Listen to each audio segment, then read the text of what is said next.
aku akan selalu menyarankan orang-orang untuk berinvestasi di pendidikan dasar berkualitas untuk membangun paradigma berpikir yang benar gitu.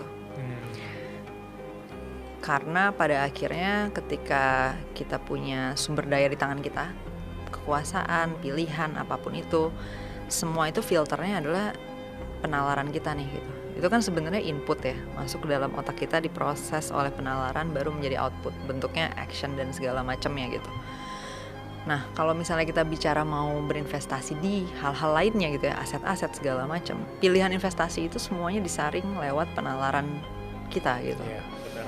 Jadi aku ngelihatnya gini, orang kadang-kadang menemukan figur-figur publik ketika mereka sudah kaya raya gitu ya. Ya. Dan figur-figur publik ini cerita gitu kan bahwa gue tuh nggak butuh pendidikan misalnya, gue tuh nggak butuh belajar berpikir gini-gini gitu ya.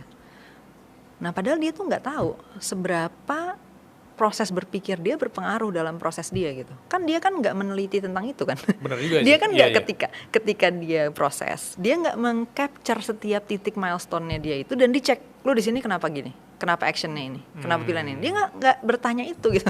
Tiba-tiba udah jadi kesuksesannya. Iya. Padahal kalau kita runutin ke belakang nih, ketika aku ngobrol misalnya sama beberapa di antaranya gitu kan, ngobrol. Gila, ini sih pola pikirnya juga udah gila dari awal gitu loh. Kayak ya iyalah dia jelas loh menang di game ini gitu loh. Kayak there's no way dia bisa mengambil kepilihan untuk misalnya invest di aset ini terus ternyata tepat gitu investmentnya tanpa penalaran dia yang emang udah bagus itu gitu. Yang ketika kita cek pun memang iya gitu.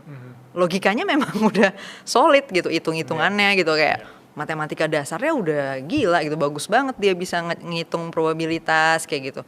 Itu nggak semua orang punya skill itu dan dia tiba-tiba bilang tanpa itu kan, padahal enggak. Kalau kita track ke belakang, lu tuh pakai ini gitu, lu tuh punya logika yang bagus ketika lo mengambil pilihan ini, ketika lo bikin konten ini gitu.